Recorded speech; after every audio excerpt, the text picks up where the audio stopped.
He inherited a worn-out couch from Grandpa. What he discovered inside shocked him. Malik's week had already been a line of bruises. Monday morning tore the routine out from under him.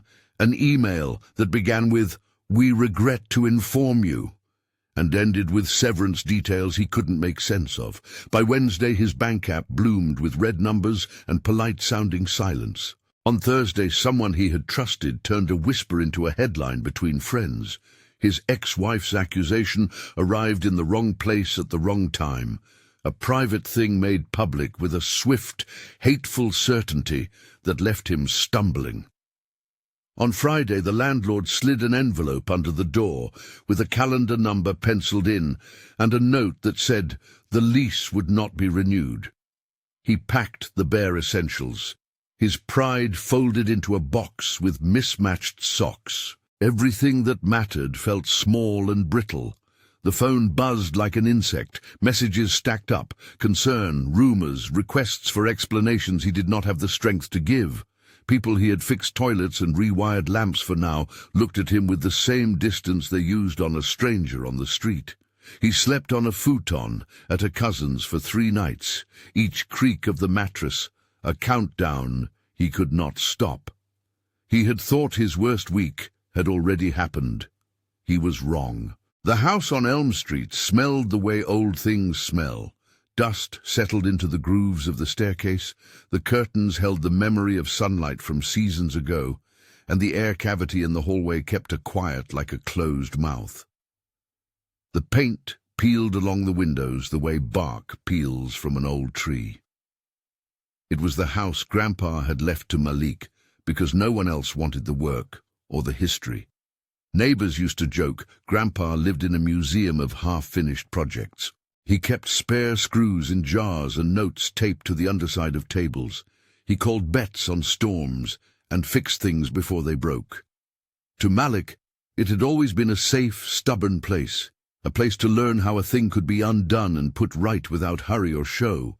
The couch sat in a room that used to be a parlor, a long, low thing with armrests rounded by years of leaning. Its fabric had thinned to a pattern of grey and brown, and where legs once shone, the wood had gone dull. The springs sighed under weight, and one corner drooped as if in apology. When Malik dropped his duffel by the door and eased himself onto it, the cushions accepted him with the reluctant loyalty of long use. His breath fogged faint in that still air. He let the silence take him for a few minutes, an anchor, then an ache. He was exhausted in a way that didn't leave room for drama. He stared at a seam where the fabric met the frame, and something about the line looked wrong. Maybe it had always been wrong. Maybe Grandpa had sat in that exact spot and left a foolishly permanent imprint. Malik pressed his fingers into the cushion and felt something hard. He frowned. The rest of the cushion gave him nothing but familiar softness. The hard spot remained, small and defiant, like a swallowed stone. He ran his hand across the textile, feeling the rib of stitching and the stubborn resistance beneath. It made a soft, dry sound, like paper being rubbed. He found a pocket knife in the drawer of the side table, Grandpa's, dull at the edge and scarred with age. He held it between his fingers the way his grandfather had held tools. Not a weapon, but an instrument that expected an honest hand. The blade slipped under the seam. The fabric resisted. He worked slowly, not daring to tear, minding each thread the way you mind a rumor that might be true. The blade nicked the covering, and then the foam underneath. The smell that rose was of old plastic and dust, a faint chemical tang that made his eyes water. For a second, he thought he had cut into a cache of broken springs. He kept going, careful, the knife like a small promise. Under the foam, wrapped in a thin sheet of what felt like plastic, were rectangles bound tight and neat. They made a sound when he touched them, a crinkle that had no right to be inside a couch. He eased one out. It was heavier than it looked, dense and cold in his palm. He peeled the wrapper back and saw the edges of stacked paper, bills folded in a way that made them flat and flat again, tied with a yellow band. Malik's heart tapped like a small drum. He pulled a second bundle and then a third. By the time he had set 3 on the coffee table, he was breathing faster, though he didn't yell or laugh or allow himself any show. His hands trembled. He sat very still and counted without meaning to.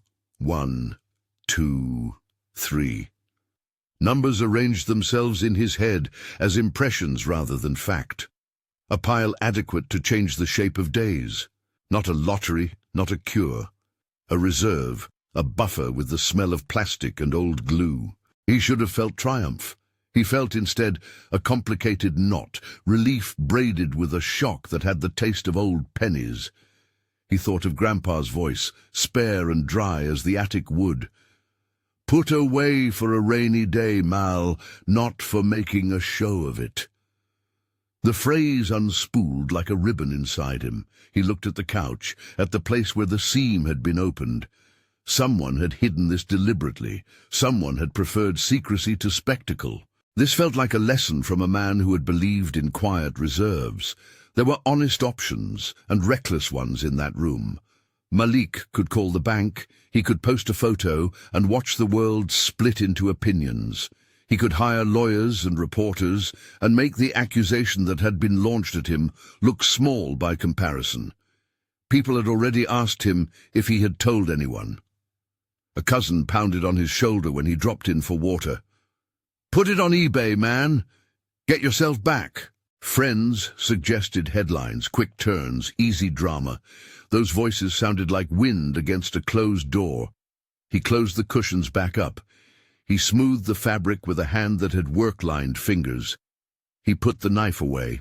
He set the bundles under the loose floorboard by the fireplace, the place Grandpa used to hide oddments, a tin of nails, a flashlight, a letter stub.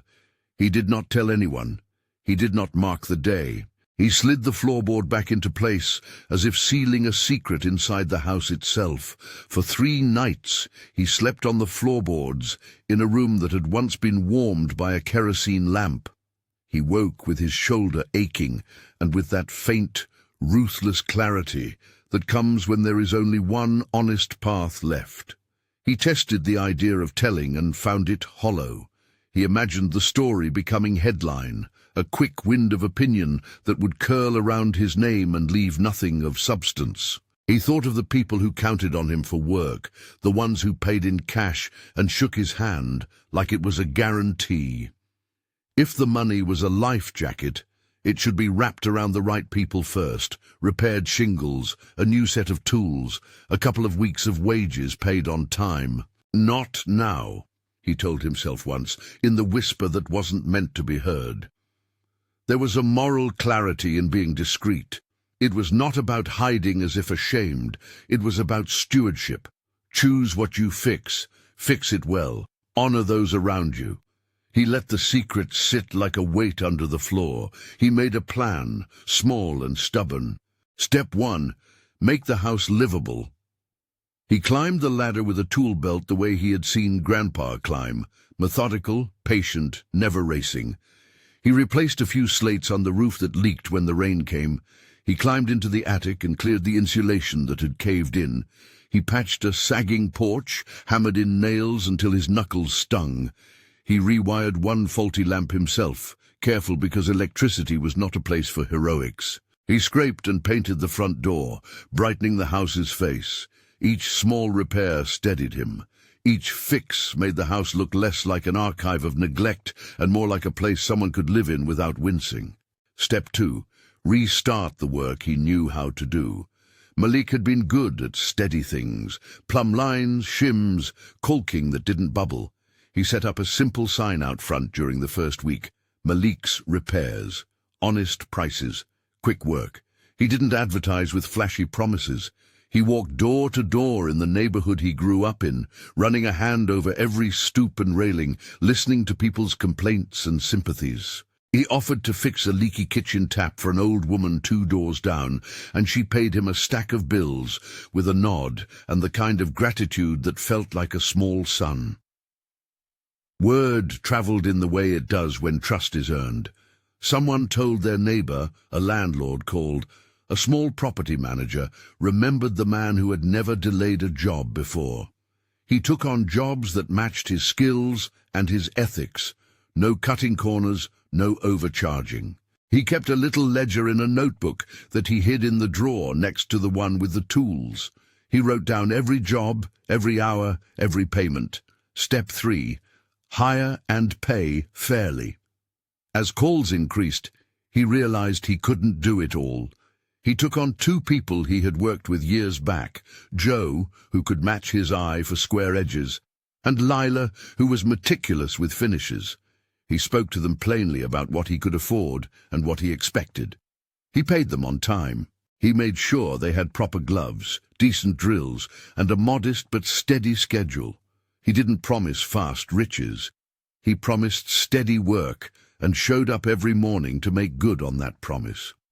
Payroll came out of the money he'd tucked away, but not in a way that erased his own margin. He kept careful records, separated what was for the house from what was for wages, saved receipts as if receipts were a map you might one day need. The work began to change him. Nights that used to be full of replayed accusations and the cold calculation of reputation grew quieter, replaced by plans measured in screws and paint. His shoulders straightened. He started to notice small things. A client who brought him coffee each morning, a neighbor who left a bread loaf on the porch because she knew he hadn't eaten much. People began to speak his name with the old easy rhythm, not the clipped edge of gossip, but the steady cadence of neighbor.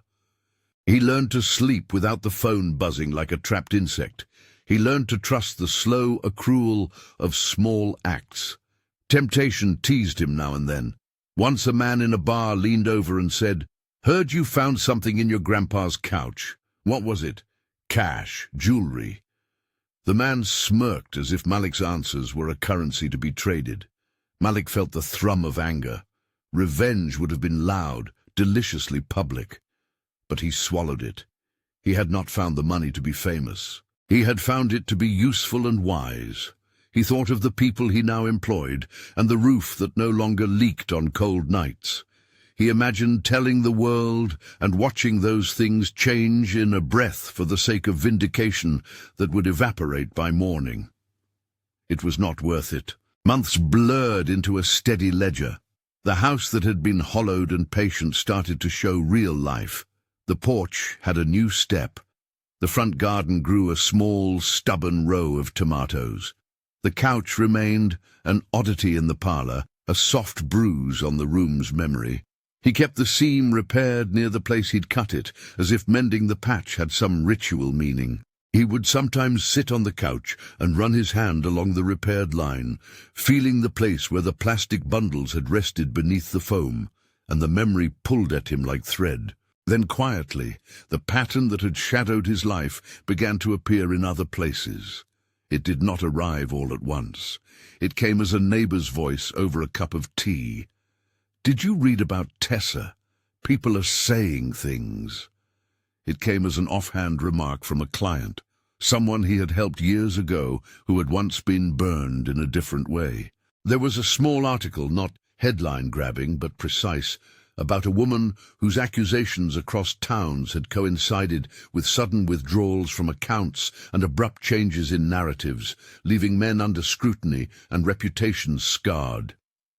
The piece didn't name names at first. Those came later, alongside a local paper's investigation that connected dots, timelines, transfers, patterns of sudden claims made and retracted. The narrative that had been used against him simply became one more thread woven into a larger cloth that revealed a pattern, not a single crime, but a pattern of manipulation that made the public pause. Malik read the reports in the small hours, a cup of coffee cooling beside him. He did not feel vindictiveness. He felt the hollow closure of a wound that had been picked at long enough to form a scab. People who had once stepped away began to send terse messages of apology. Others, awkward and shamefaced, did not reach out at all. The change felt domestic, not dramatic. No one marched down his street with signs. No lawyer's office called with congratulations. One neighbor offered him a slice of pie and a sentence that was enough: "You kept working, you did right by people." That was all he wanted. Business continued to grow. As reputation rebuilt itself around steady, honest work, Malik took on bigger projects. He renovated a small storefront for a local baker whose oven had been giving trouble for years, and the smell of warm bread in that shop was a reminder of slow, useful things. He contracted to do the weatherproofing on a row of townhouses, and the company that managed rentals began to hire him regularly. He still kept some of the money under careful accounting, emergency funds, and, more importantly, payroll. He set aside money for tools, for a van that finally didn't rattle like it was going to fall apart, and for a simple kitchen table where his workers could eat lunch together. The growth was not meteoric. It was gradual and sure. Like a plant stretching toward a patch of sun, people's perceptions shifted with the work he did, not with any statement he made. Clients paid, left notes on his ledger, "Thanks for being on time," and those small acknowledgements were scaffolding. He leaned on while the old wounds healed. His name traveled into conversations as a man who fixed things and showed up.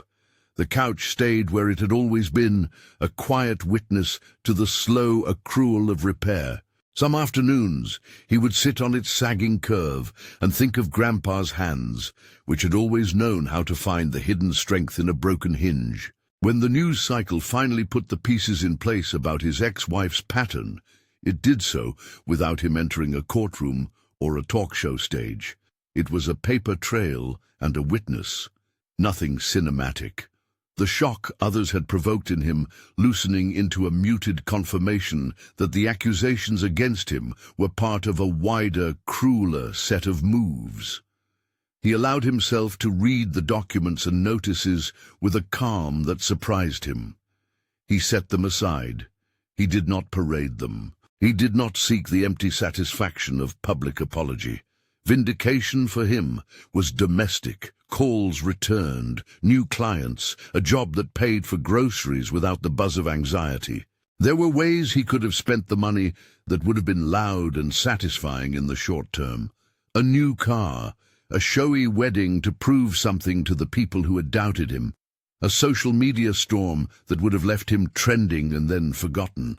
Instead, he fixed the things that mattered to life: the leaky roof that could flood a winter, the van that drove his crew to work, wages that came on payday without fail. He opened a small account for emergencies and another for legitimate business expenses. He bought insurance for the van because he had seen what happens when people assume nothing will go wrong. He paid the man who painted the bakery 4 times what he needed because the man had a child and a mortgage. He did not announce his generosity. He simply did it because it created trust. Months accumulated like a well-maintained ledger. The crew, Joe and Lila, and a new hire named Ramon, learned to trust the rhythm of working for someone who paid on schedule and kept his promises. They brought their own kids to watch sometimes when the job was done early, and Malik would hand them a hammer and show them how to hit a nail straight. The house on Elm Street hardly looked like the same one that had held the stitched-open couch. The porch was mended. The front yard had a small bench. The curtains hung straighter. The couch, too, seemed to sit a little prouder despite its patched seam. One evening, as rain softened on the windows and a neighbor's radio hummed through the thin walls, Malik sat on that couch and felt the house's bones settling into rest. He thought about legacy. Not the flashy kind people write about on television, but the private sort that keeps food on a table and roofs intact, and reputations that are lived back into respect over time. Grandpa's lessons had not been about cleverness or spectacle. They had been about readiness, about hiding a reserve not to hoard, but to steward. Those lessons had landed inside him with a weight that did not crush, but steadied. He had not boasted. He had not called for the applause he did not want. When a woman from down the street brought over a pie and said without preamble, "I heard you did the Johnson's roof. They said you fixed it right," Malik laughed, Not because the world had been set right with a headline, but because things had been fixed and people could sleep under dry roofs. It is a quiet kind of victory, he thought, one that isn't announced on banners, but felt in the ordinary trust of neighbours. There was still a shadow, an echo of those first brutal days, a message here and there that arrived late in the night from someone who had not understood or who had been caught in rumour. He replied when he replied, with the kind of candour that comes from being steady, short, matter-of-fact, opening a small window for reconciliation without insisting upon it. He learned that pride could burn a bridge as effectively as any false accusation. Part of reclaiming his life, he decided, was knowing when to let go and when to stand. At the end of the year, his little company had a modest account in the bank, a simple van that didn't rattle, and 2 steady employees who trusted him to pay the Friday wages. He sometimes sat on the couch and ran his hand along the seam out of habit, feeling the faint ridge where the repair had been made and the faint hollow under the floor where the bundles had been hidden. He never touched them without purpose. He withdrew only what the business needed and what would keep people from losing their homes. The money had become a tool of service, not spectacle. The vindication he received from the public unspooled quietly into apologies, some clumsy, some sincere, and a few things left unsaid. Tessa's name came up in newspaper pieces and in conversations that had a weight to them, but Malik didn't track every line. He trusted the slow movement of truth. Justice, in his small world, was a reassessment of trust. It was neighbours who offered jobs again, clients who called with real projects, and people who stepped forward with thanks rather than suspicion. The hard thing that had been done to him did not vanish, but the world around him rearranged itself around the facts. He felt a calm that was not relief from victory, but a peace built from labour and restraint. On a quiet afternoon he walked to the back porch and found an old toolbox that Grandpa had left under the stairs. Scuffed, label half pulled off, filled with half-used nails and a tape measure that still worked. He sat down and opened it and found, taped to the inside of the lid, a scrap of paper with a short note in Grandpa's cramped handwriting. "Keep your hands busy. Store what you must. Don't make a song out of other people's troubles." Malik smiled without much sound. He had kept his hands busy. He had stored what he must. He had refused to make of his suffering a public spectacle. The couch stayed in the parlour like an old chapter, a private witness to a choice that had shaped his life. People asked about the house sometimes, and he told them plainly about the work. He never used the discovery to enhance his story. Instead, he let the renovations speak in the quiet languages of fixed roofs and on-time wages. The larger world kept moving. The news cycles turned. Someone else, somewhere, found their own way through a bad week. Malik's life did not become perfect. It became dependable. In the end, the lesson felt simple and old-fashioned and true. Patience can be a kind of currency, and dignity can be grown by small acts repeated until habit becomes character. He had been tempted by so many louder routes. He had chosen instead to build with what was in his hands, a van, a ledger, a team, back into a life that would not be so easily shaken. If this reminded you that patience can outlast injustice, like and subscribe for more stories like this.